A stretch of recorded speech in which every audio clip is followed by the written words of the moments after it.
Hi everyone, my name is Amber, welcome back to my channel. This is my September TBR. So August was an incredible month for reading, one of the best that I've had all year. I read a lot of books and I had a lot of 5-star reads as well. Admittedly, some of those were rereads, but it still counts. So I'm hoping to carry this positive energy through to September, and I'm hoping to get through a massive pile of books because I have a lot of goals I should have met by now and I haven't. I was looking back at my goals list from the start of the year and I'm not doing too great, so I need to start playing catch up, I think, now that I've only got 4 months left of the year. I do have a bunch of time off in September. I have a total of 6 days off work, but altogether including weekends it makes 10 days, which means I can probably get a massive chunk of reading done in those days if I don't make myself too busy. Yeah, this is a very ambitious TBR, but I do believe that I could be successful. I'm just going to work my way down the pile because I've got a whole pile of books here by my leg and there's no better place to start than the top. So first of all, I want to read Edge Dancer from Arcanum Unbounded by Brandon Sanderson. This is a Stormlight novella and it's meant to be read, I think, in between Words of Radiance and Oathbringer. Because I haven't read this book yet, I haven't started Oathbringer and I've been putting it off and trying to find like the best time to read it. But I don't think there's going to be a best time, so I might as well just pick this up at the beginning of September, maybe after I've finished recording this video, even though we're still technically in August, and then see how I feel about Oathbringer and when I want to pick that up for the rest of the year, because I am supposed to be catching up on the Stormlight archive this year and I've still got Oathbringer, 2 novellas and Rhythm 4 to go, so I need to work on it and on myself. A lot of my long-term subscribers are going to laugh at me, but I really want to reread the 5th season finally, and it is going to happen. I promise you it will happen this month because I really want to finish this bloody trilogy this year. It's one of my top goals. I keep talking about this. It's been, the trilogy itself has been in so many of my TBR videos and I still haven't read books 2 and 3. So to spur myself on, I'm going to reread the 5th season in September and hopefully the momentum will keep going and I'll want to pick up the next 2 books in the trilogy because I love this book and I'm just scared that I won't love the other books as much as this one, which is why I haven't picked them up. I'm told it's a really good trilogy, so I shouldn't be so scared. I also really want to read The Weight of the Stars. This is a YA contemporary book. One of my goals for this year was to also try to read books close to the time that I bring them in or to when I haul them, and I got this in February from a friend and I didn't prioritise it because it was a gift rather than one that I bought, and it's also obviously backlist, but I think it's going to be a really quick read, so I'm going to read that this month. As part of a read-along book club thing, I will leave a link to it down below. I will be reading Foundry Side by Robert Jackson Bennett. This is a fantasy book of some sort. I think it seems kind of steampunky going by the cover. There are lots of like cogs turning and things. This is the first book in the Founders trilogy and I think the book club will be reading them all back to back. The first book will be read in September, the second in October and the third in November. I have been assured that I will love this book and I will love this author's writing. I do own one of his other books, so if I love this I might well pick that one up. I need to read Chilling Effect before I take it back to the library. This is some kind of like space opera thing. The tagline says kidnappers, alien emperors, psychic cats and she's out of coffee. I think this is going to be really fun and heartwarming and just really funny. I don't really know much about it, but there are cats in space on the cover. Hopefully no cats die in it. Someone's going to need to warn me if that does happen because then I don't want to read the book. For a slight change of pace, I want to read a non-fiction called The Disappearance of Lydia, Harvey. If I do bring back my true crime series on this channel, then I will be covering this case. It's basically a true story about someone called Lydia who disappeared from New Zealand, or she travelled from New Zealand to South America, disappeared in 1910, and then years and years later detectives were looking into a different case and they discovered something about her. So I think this one sounds really, really good. It's also blurbed by the author of The Five, which I love, so I'm hoping I'll like that one. I'm going to read She Who Became the Sun because I was supposed to read this months ago and I still haven't. I've still got it from the library because I keep renewing it and I still haven't read it, but I did read the first chapter and I was very intrigued, so yeah, I'm gonna give it a go. I'm going to read Gideon the Ninth. Finally, I got this as a gift from my friend Ro like 2-3 years ago. I read the first chapter. I really enjoyed the voice. It was a bit weird, but I liked it. I'm going to read this and also the sequel before the 3rd book comes out because I need to recap them for Recaptains. I feel like I'm kind of blasting through these. I'm not really saying what they're about. So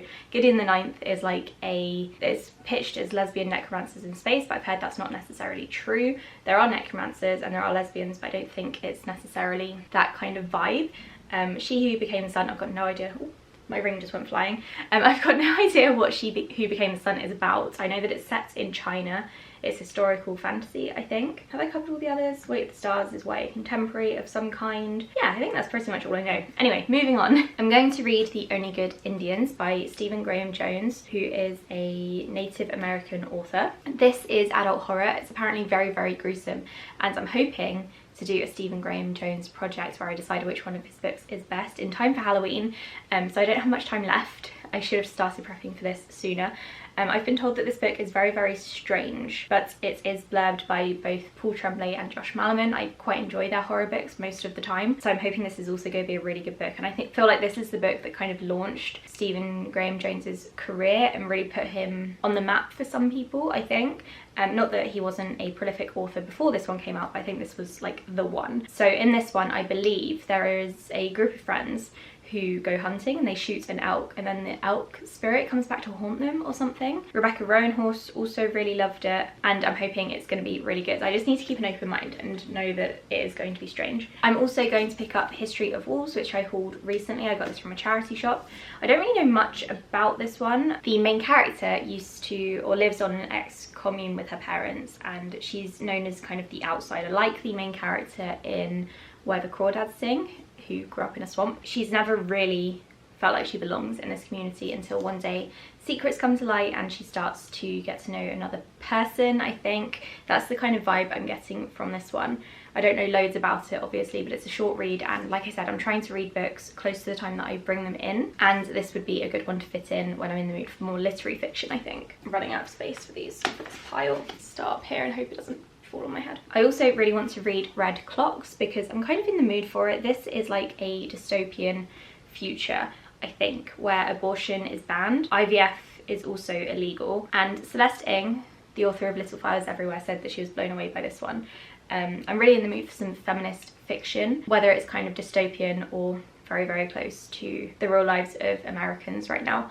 I do really, really want to read this one, so I'm putting it in here when I'm again in the mood for some more literary fiction. And then we have 3 huge fantasy books, because why not? Why not, I say. The first one is Heart of Flames by Nikki Palprato. This is the second book in the Crown of Feathers series trilogy. I've read the first one. I gave it 5 stars. I loved it. I read it like 2 years ago and I wasn't expecting to adore it so much. It's about Phoenix Riders, and the main character wants to become a Phoenix Rider, but she's kind of not allowed to because girls aren't allowed to be Phoenix Riders, and she has to dress up as a boy, become the best Phoenix Rider, and also bond with a phoenix. It also has a cute ship, I think, from what I've seen so far.